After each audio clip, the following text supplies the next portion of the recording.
truth? Oh, I'm all ears. Okay. The truth. I always tell the truth, even when I lie.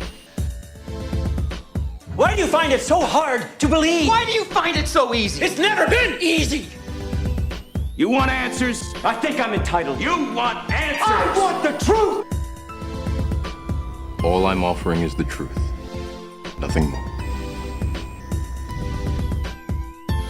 Hello and welcome to Truthful Talk. I'm your host, Marco DeGeorge, and today we have a special treat for you. We're going to be doing something called Student Insights. And so I'm the co-founder, for those of you who don't know, I'm the co-founder and instructor at Truthful Acting Studios. We're an acting conservatory located in Orlando, Florida. And what I do from time to time is I will interview my students on their journey into acting. And I think it's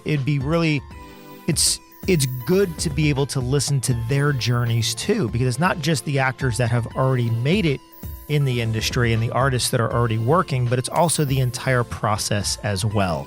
So today we're going to be listening to some of the interviews I've done with some of my current students.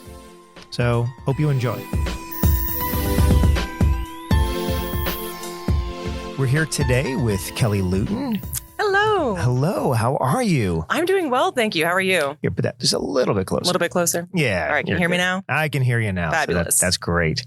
Thank you for having me. So, yeah, we're talking about acting, of course, and the arts. And what inspired you to get into acting? Oh, gosh. It's been a lifelong journey, actually. When I was little, about 7, 8 years old, me and my older brother, James, he would kill me if he knew I was saying this.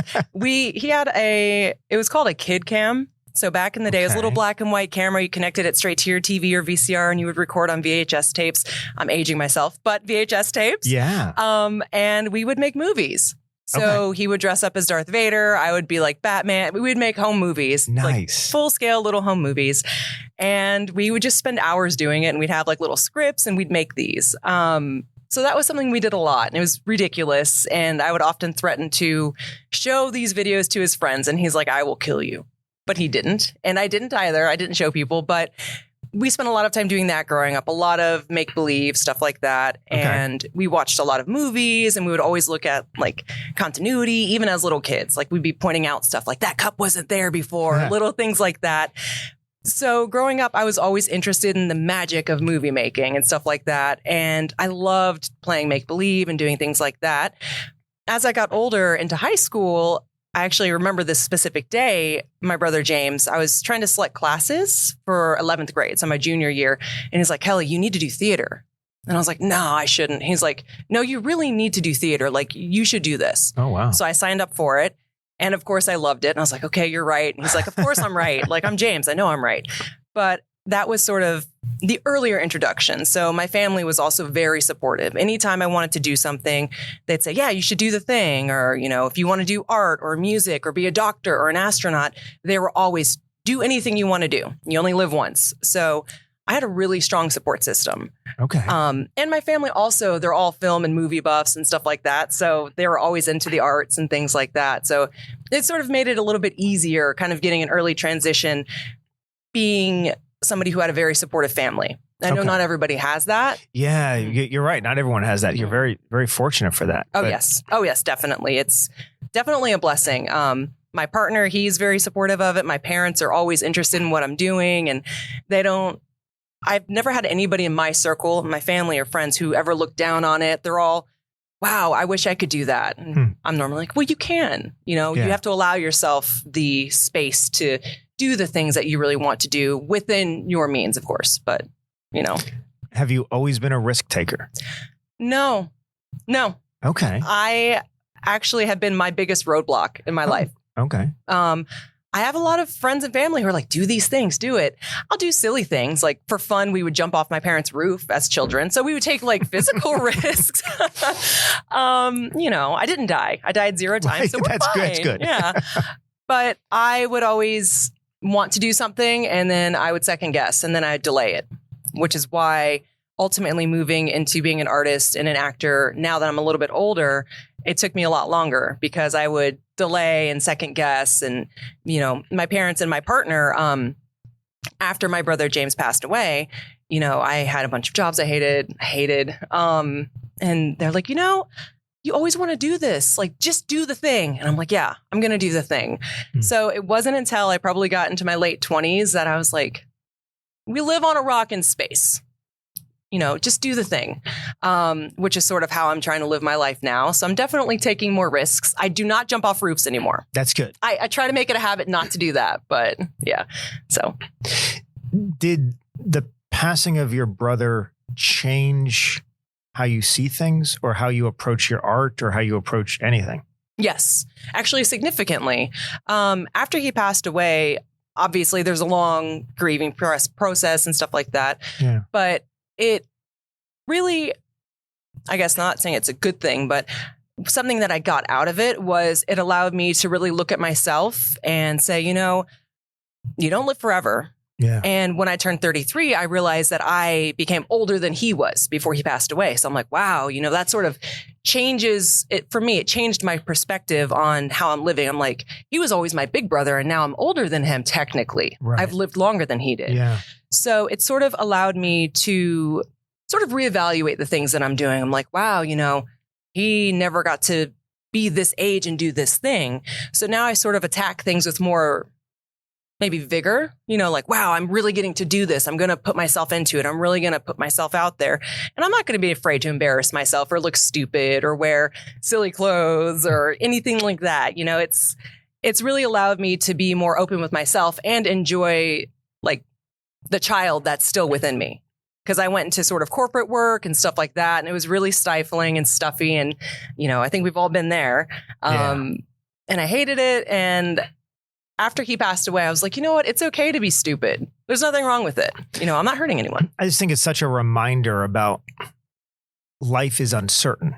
And so we don't know, you know, I mean, I think when we have those, anytime someone close to us passes away, I think that's the reminder. And that's, as you said, there's a lesson to be learned from it, something you get out of it.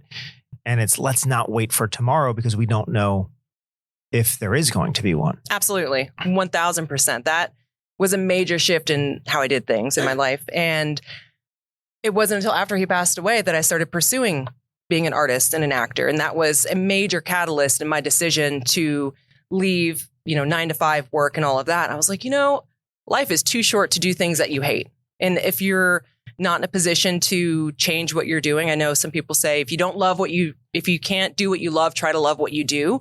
And Right. I'm fortunate enough to where I had a support system and the ability to move away from something I didn't love so I could pursue something I knew I would love. And I do love it. And it's hard and it can be pretty, you know, sometimes discouraging, but you have to be crazy to get into this industry. You do have to be crazy. Yeah. So, Now you're also a gamer. oh yes. Have you always been a gamer or is this like, did you develop that later or how did that happen? Oh, always. Always a gamer. Always a gamer. Okay. When I was little, I have earlier memories. I was maybe 3. I'm pretty sure I was about 3, Wow. 4 years old. And my brothers would be playing Mario or I'd be playing, I'm going to date myself again. There's a Nintendo game called Captain Planet Yes. from an 80s, I believe it was an 80s cartoon. I loved that game. Yeah. So growing up, we played a lot of video games, a lot. And I didn't get to play as much because I had 2 brothers and there were typically only 2 remotes, but I would often spend time watching them, diligently waiting for my turn. That wouldn't always happen, but it was a huge part of my upbringing. And that's, I think, another reason why moving into the arts is something that for me came more naturally. Because you see it in video games, not everyone looks at it this way, but it is art. You know, Yes. you look at the artistry and the creation and the voices behind it, and there's so much that goes into it. And it's really amazing. It's magic. So as a gamer, did you, like, at what point did you realize that film and gaming and it's all like one thing, especially more and more? I mean, over the past decade or so, it's becoming one thing. Did you ever see that correlation or did you see them as 2 separate things? For a long time, I saw them as 2 separate things. I would say I was in high school and there were 2 specific games that I was kind of like, oh. And I played these around the time I started taking theater class in high school. One of them was Fable. So there's Fable 1 and 2. Those were the two I played the most in high school. And then the ever popular Skyrim game. Yeah. I played that and I loved it. That's when I realized I'm like, oh, okay, this might be the type of game that I'm really into. And just hearing all the voices and looking at the graphics and the storyline. Oh my gosh. Like the storyline is just incredible. I know there's a lot of lore behind it. And I would say those were the two things that really made me realize I'm like, oh, it's not necessarily one or the other, but it can be both. You know, Yes. and now we have films and productions that are coming out that are based off of these games. Like Last of Us was a game. Yeah. You know, I played that and gosh, that game was really hard. I don't think I beat that game. I got really frustrated. I'm not a PlayStation person. I'm more of an Xbox person, but I couldn't really get into it because I wasn't used to the controls. I digress. But seeing that was really something as well. Like seeing that come to life on screen is just like, oh my gosh, I want to do that. There's a few games that I would love to be part of if they made it into a live action production. I would also love to do voice work for it, but you know. Yeah, more and more there's this correlation between the two. And, you know, we're seeing film just, whether they're film techniques, there's story, there's acting that's being used for video games. Yeah. And then, as you said, there's video games now coming into film, or even video game engines being used for like the green screen effect, the volume stage that they now have. And so there's this complete crossover. Yeah. And it's interesting because, when I was growing up playing video games, we were told that you're wasting your time doing that. Nothing good's going to come out of that, right? I mean, do something productive. And now it's like, well, wait, if we want to be in the film industry, the gaming actually is very productive. Absolutely. Oh my gosh, you're so right. And it's funny you say that because my grandparents are like, that's such a waste of time. Video games, you can't make a career out of that. Just kidding. It's amazing, actually, the shift that's happened, even in the last 10 years, I think. Yeah. And how nerd culture is now cool. I feel like a hipster of being a nerd, I guess. I don't know. Because I've always been a nerd. Yeah. And it's, I wasn't teased a lot per se because I surrounded myself with people who also love the same things, and sort of seeing the sort of shift in dynamic to where it's cool to play video games and it's cool to do these things. And you have people like me and probably you who are like, yeah, it was cool the whole time. You're late to the game, but it's amazing to see it. And it's also inspiring because it's, I think of things like Star Trek. It's like that you see these shows and these things that come out and people are like, we're never going to have that. Or in school, I'm sure your teacher said it, you're never going to have a calculator in your pocket all day. Right, exactly. Touche, I have a whole computer in my pocket, but, so it's just really interesting and inspiring to see how things have changed and evolved and still evolving. It's happening in real time and we're seeing it. It's just mind blowing. And it's really exciting to be a part of or to be alive for it, if you will. And it was the gaming world that introduced you to your partner. Indeed. Yes. And that's such an interesting thing too, because growing up when I did, that was not, the online environment that wasn't there. And then it kind of slowly became more present. And there was this idea, of course, for those of us who were older, there was this idea that you can't really form real relationships only online. Yep. But that's not true. Absolutely You not. absolutely can. And even through the gaming world. Yes, absolutely. It's so funny you say that. That's so true because when I met my partner, this was in 2000. We argue about the date, but let's say 2007 for the sake of letting him win the argument. Ish. Okay. Playing Halo 2 on Xbox Live. Okay. And me and my best friend, Jacqueline, we would just get on after school instead of jumping on AIM or one of those instant messenger things that I'm now dating myself again. We would get on Xbox Live. We put our headsets on and we would just go and play Xbox Live for hours. And my parents, they're like, can you go outside and do things actual teenagers do? And I was like, no, I have friends here. And they're like, you don't even know them. And I'm like, but I do.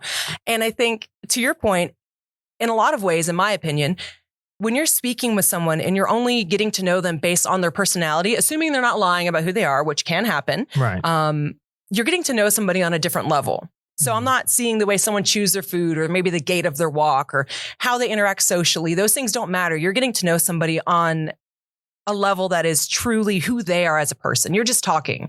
And I think that says something about how the dating world and the relationships people have today have changed. Most people meet online nowadays. In 2007, when I met Tom, we were just friends. We were great friends. He was in Australia and I was here in Florida. And my friends are like, "You're crazy. Like, that's super weird." And I'm like, "I don't care." I've always kind of done my own thing. And eventually when we met in person, we were great friends. And then we started dating. But we met at my friend's wedding mutually. And I was like, if anyone's going to get taken or murdered, it's going to be him. Because I know people here. So he's the one who was traveling, on his way to Europe. But we were such good friends by the time we met in person. It didn't feel like I was meeting a stranger. Yeah. And I think I'm really lucky to have that because we're still best friends. He's probably one of the only people who I can stand to spend extended amounts of time with, and I don't want to kill him. And we also give each other space. I think living apart for as long as we did also helped. Sure. We understand space, but yeah, meeting him online and like getting to know him for years and all my friends teasing me. And, we went to Europe together, and we went to Europe together about a month after the movie Taken came out, and Hostel and all of that. So they're like, "You're going to die." And I'm like, well, we'll see. But yeah, it's been amazing. And it's just, again, video games. Really, ultimately, video games is probably what I would say has changed my life the most. Yeah, it's significantly. Yes, absolutely. It allowed me to move to Australia for several years when I was 19, despite my parents and family saying, "Please don't go." Yeah, it's been amazing. It's been a wild ride. That's awesome. That really, really is awesome. And I think it can speak to so many people that are listening and worried about, is this going to because there's so many parents still today that warn their kids against video games, warn them against talking to anyone online. And yeah, there's dangers, but of course, growing up, I didn't have online, and there were even more dangers. Yeah. Oh my gosh. There were live dangers in the real world that were out to get us every day. You're so right. And so it's so great to hear a story where it was positive and it helped you, and it's your life right now. Yeah. Which is so cool. I'm so lucky. I know not everyone gets to have a story like this, but it's one of those. I'm so lucky. And I love to be able to tell people, because I've had friends who, they might be in the dating world and they're like, "I hate this. I don't want to meet someone at a bar." And they're hesitant to meet someone online. And I'm like, there's risks with everything. There's risks meeting someone in a bar. People, things happen. But I think it's important to take risks, calculated risks. Sure. And just try to do something that makes yourself happy. And the nice thing about meeting up during a game is you already have something in common. Absolutely. You're starting with a common point. Yes. Yeah. And so that is very helpful. Yeah. And if the person annoys you, you can kill them. You can kill them. I can't tell you how many times I killed my partner on Xbox Live. Even when we were living apart, we would get on and play video games and stuff like that. And he would say something and I would shoot him. It's fine. It's totally fine when it's in a video game. Yes. Not in real life. I'm not condoning really shooting them. But within the video world. Yes. So. All right. Well, that is all the time we have. But thank you so much. And thank you for sharing that story, because it's such a wonderful story. Thank you for having me. I love it so much. Oh, I'm glad. And thank you so much for having me. And hopefully I can come back and share more random things with you. Definitely. We'll make that happen. Awesome. Thank you. All right. Thank you.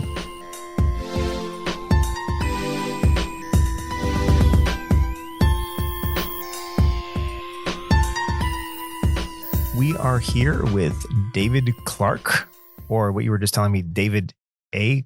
Clark? Yeah, David A. Clark. Right? And trying to find that good, strong actor name. Yes. David A. Clark. Yeah, I entertain changing my name completely because there's a few current actors with that name, but they're not like big name actors, so I think I'm safe with a middle initial. The middle initial works. Yeah.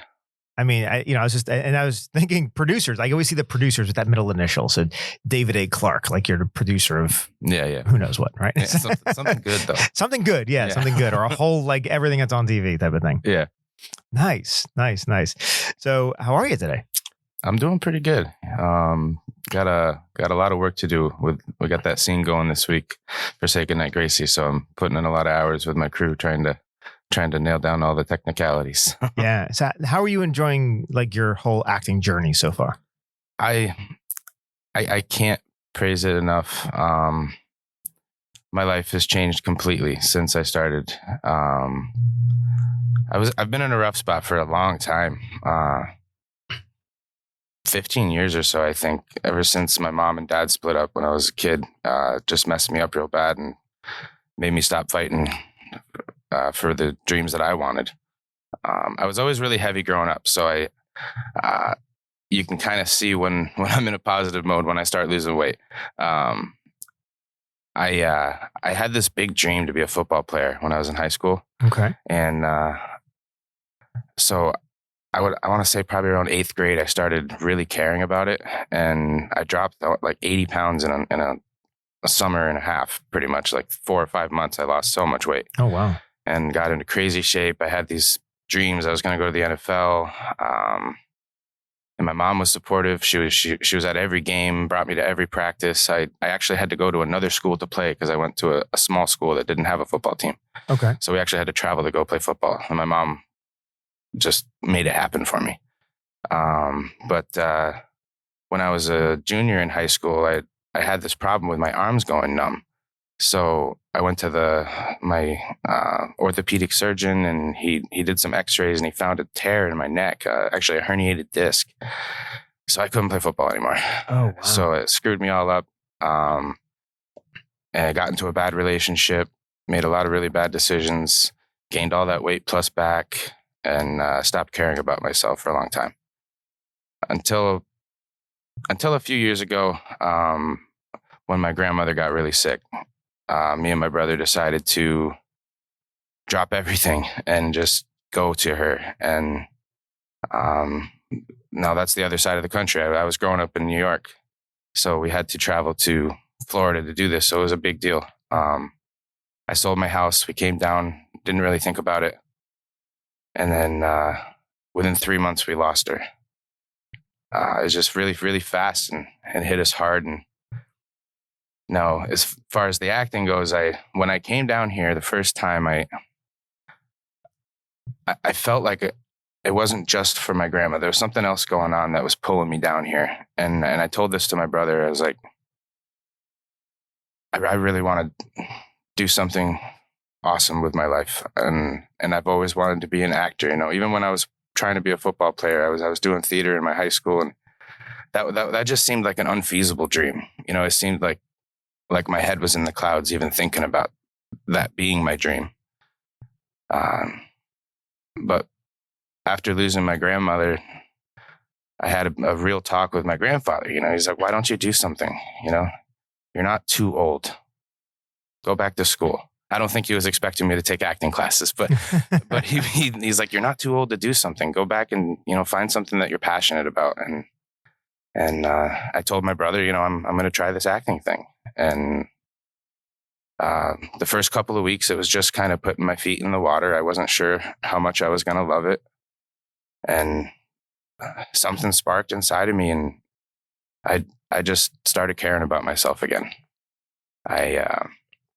I started working out again. I'm doing yoga with my brother every day. We're eating a lot better. Cut soda out from my life. I quit smoking. And it's not even like it's killing me, you know, like every other time I've tried to do any of these things, I couldn't do it, but I'm doing them all at once because I found something I'm so passionate about that nothing else matters to me right now.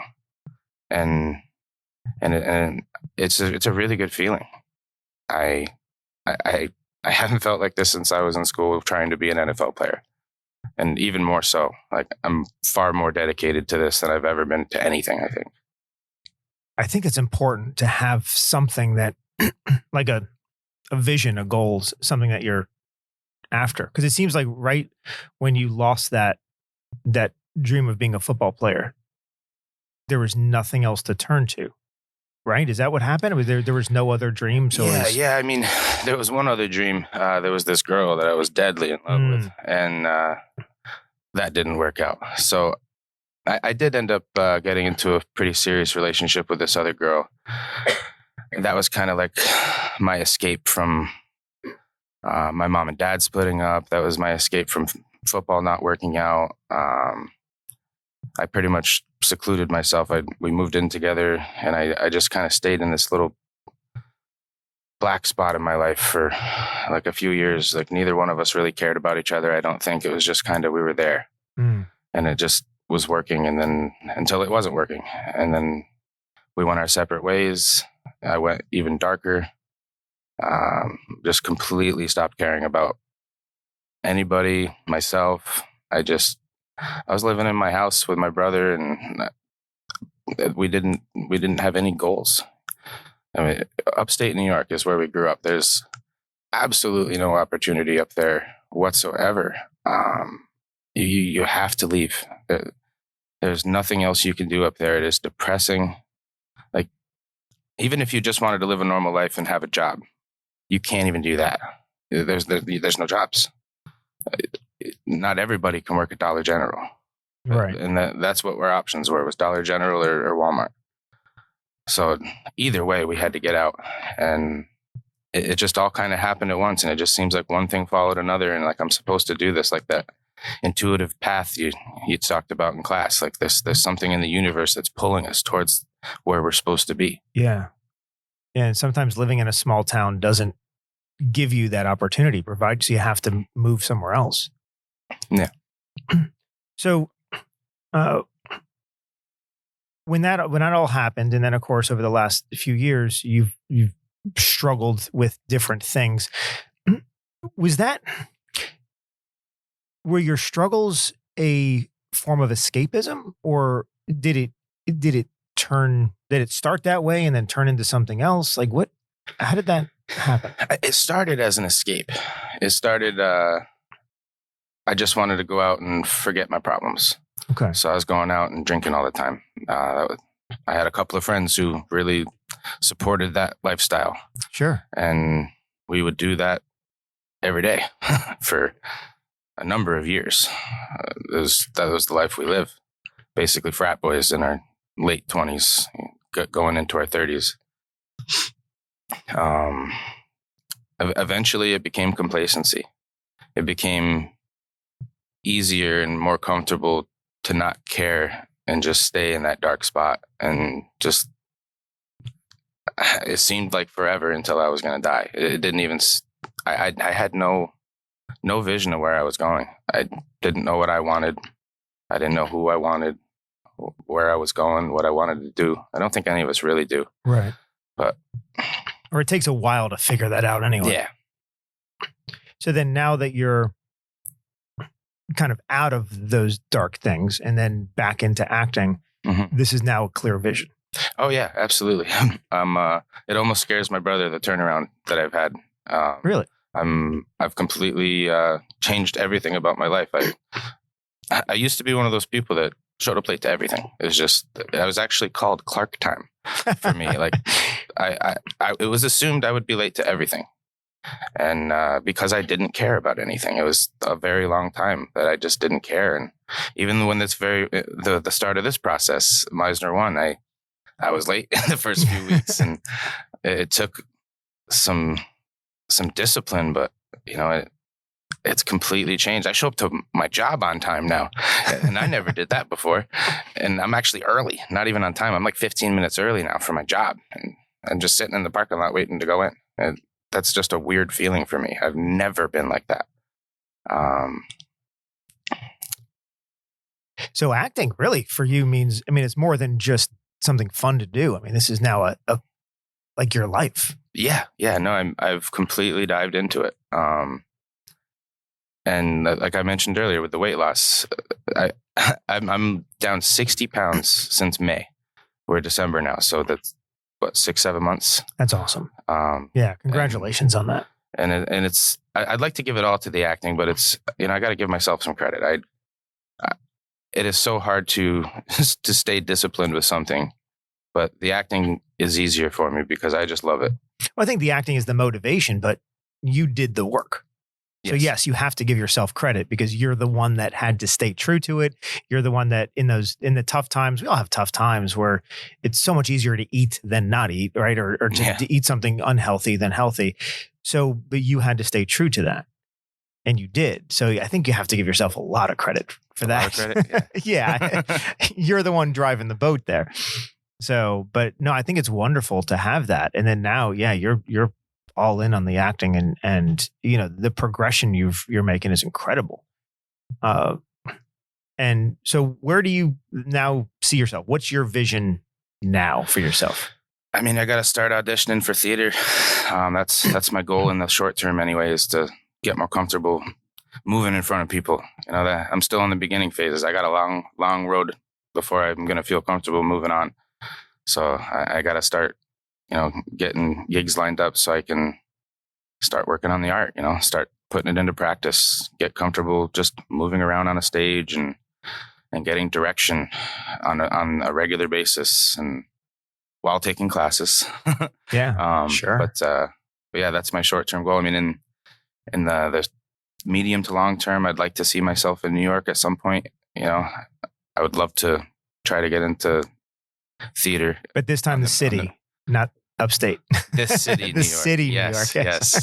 yes. Not far north above, pretty much where time forgot. Yeah, where I came from. Are you almost Buffalo area or? No, it's like 6.5 hours northeast of Buffalo. It's literally time forgot us. We're 20 years behind everybody else. Oh, wow. Yeah, nobody knows anything. I didn't think there was anything north of Buffalo. Yeah. Yeah. Well, north of Buffalo is the water. You got to go east a little bit, then north. Okay. Then you'll find it's the mountains. Yeah, above the mountains. We're in like a valley. We're right on the border of Canada, on the most northern point of the state. Okay. I grew up. Where I just moved from was called Messina, New York. Okay. Yeah. Wow. Way up there. No one really knows where it is. So, what advice? Going through everything that you've gone through, what advice could you give to others? I mean, other either actors starting out or people that want to get into acting but are finding themselves in similar situations or darker times. You can't be afraid to jump into something. At the end of the day, nobody can tell you what you can or cannot do. And I've had close people, friends, family tell me that, I think you'd make a great actor, but is it worth it? Are you gonna be Sean Connery at the end of this, or right? I don't know what the hell's going on. I'm just doing this because I love it. Yeah. And who knows where I'm going with it, but that part doesn't matter to me. I found something that makes me want to try again. And that's what you got to do. You just have to try. Every single day you have to try. And it's a fight. And especially when you're struggling with depression and anxiety, stress, it's never easy. It's never going to get easy. You have to fight every single day. And it's easy to just say, get over it, but you can't. You have to fight it. And you have to believe in yourself and know that no matter what happens, you can make it work. Yeah. I love that. All right. Awesome. Well, thank you so much for being here today. Yeah, thank you. Really appreciate it. And I can't wait to see where your journey takes you. Well, hopefully I'll get to spend some more time with you doing these podcasts. This is fun. Definitely. Yeah, I'll definitely have you back. All right. So thanks, Dave. Thank you.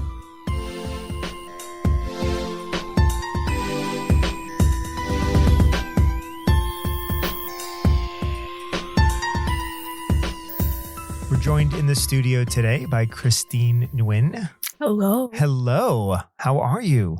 I'm good. How are you? I'm doing great. Thank you for being here today. Thank you for having me. So we're talking about all things acting. And so talk to me about a little bit about your journey. What got you into this? So what got me into it? Well, okay. So this was a couple years ago, during quarantine. Mm-hmm. I was just at a very low point in my life. And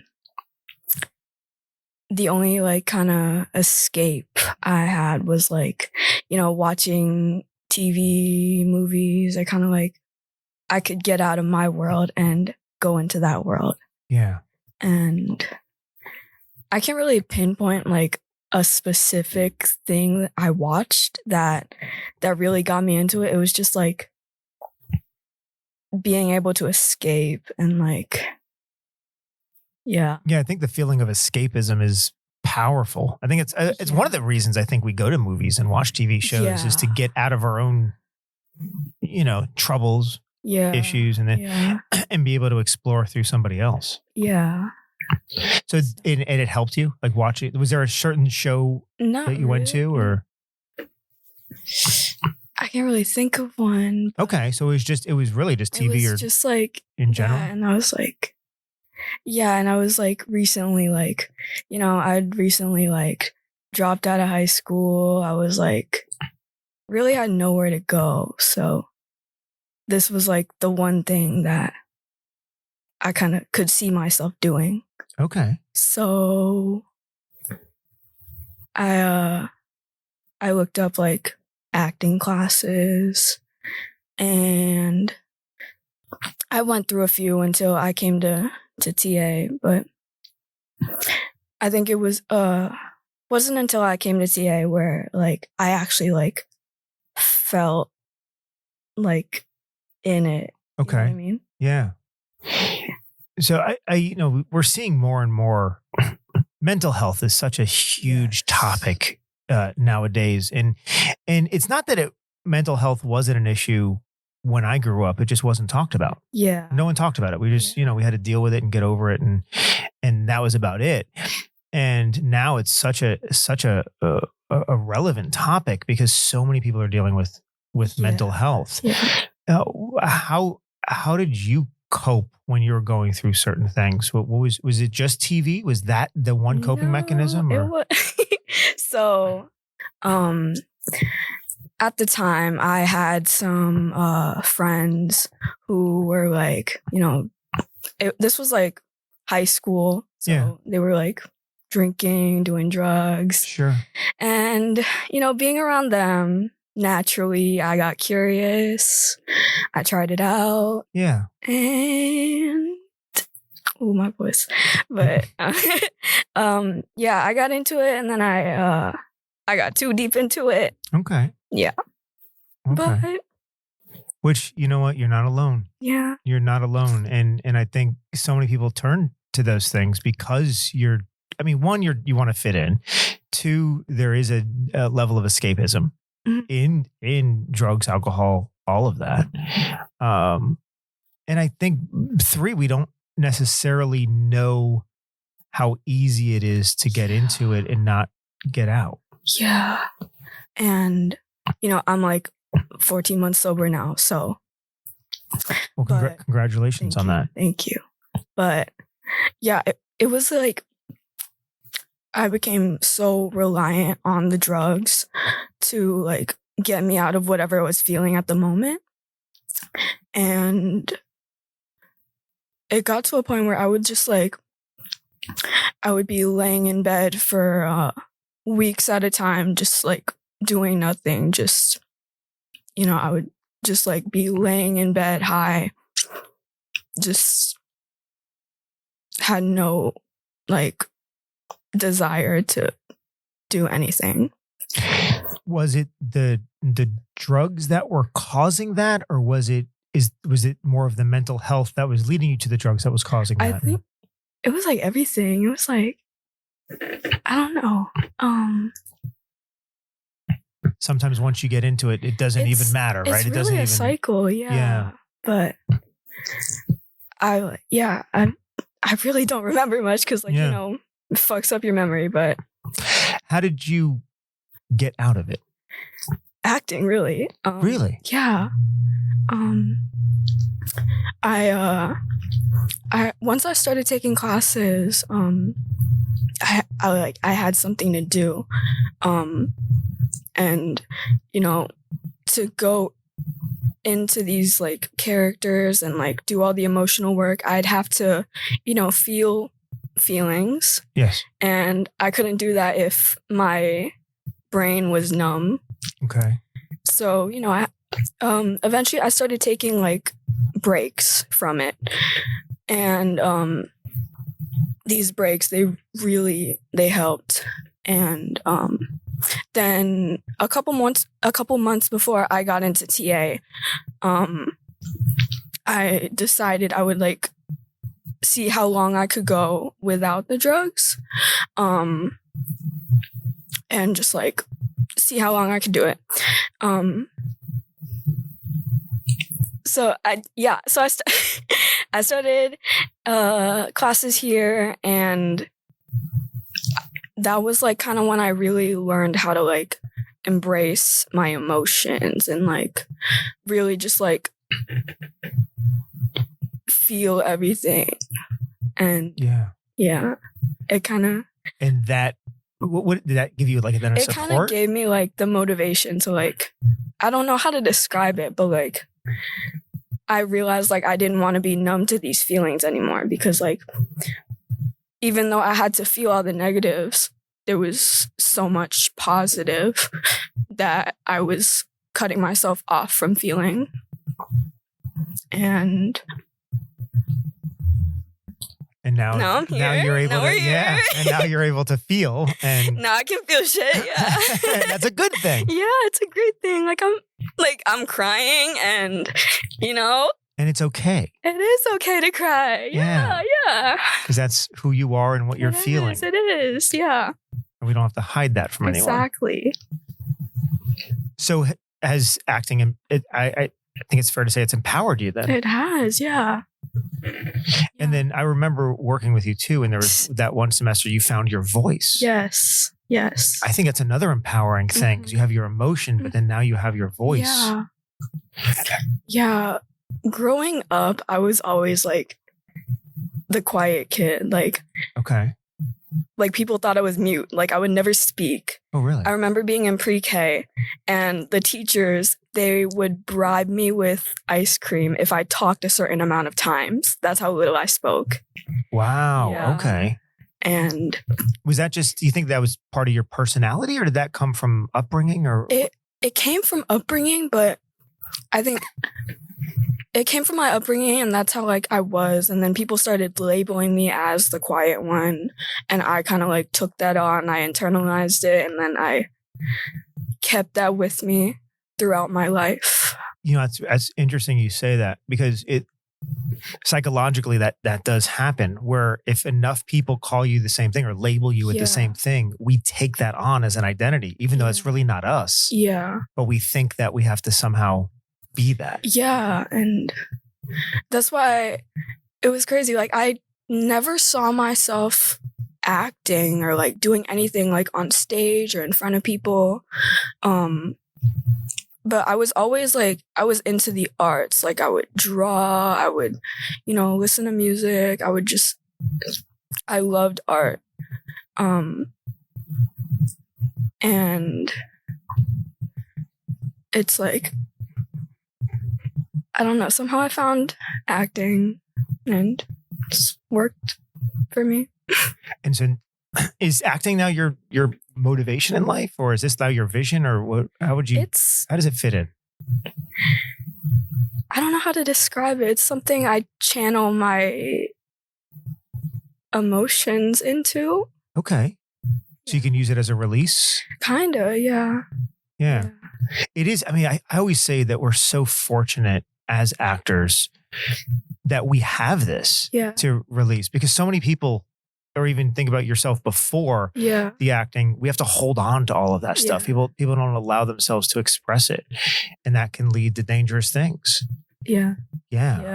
So we're so fortunate that we have that. Yeah. Do you have a goal now with your acting? My goal, I just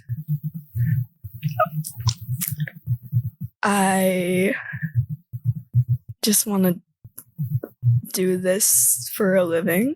Make a living off of doing this. Yeah, because I can't see myself really doing anything else. So I kind of have to put my all into this. Well, I think this is the direction you need to be in. Yeah. Yeah, I feel that too.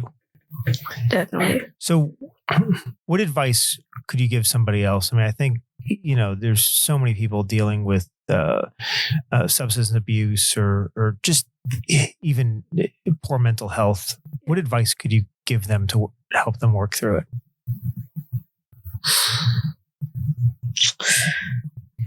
I'd say give yourself grace.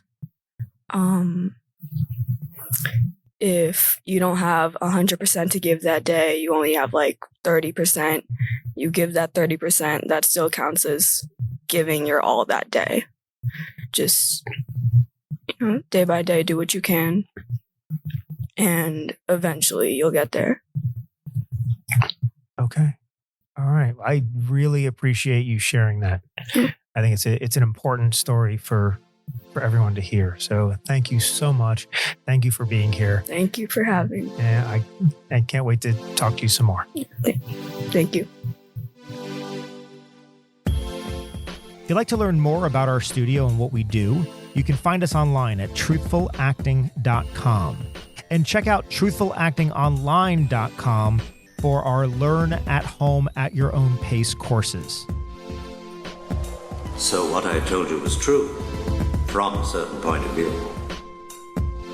You must unlearn what you have learned. I know what you're trying to do. I'm trying to free your mind, but I can only show you the door. You're the one that has to walk through it.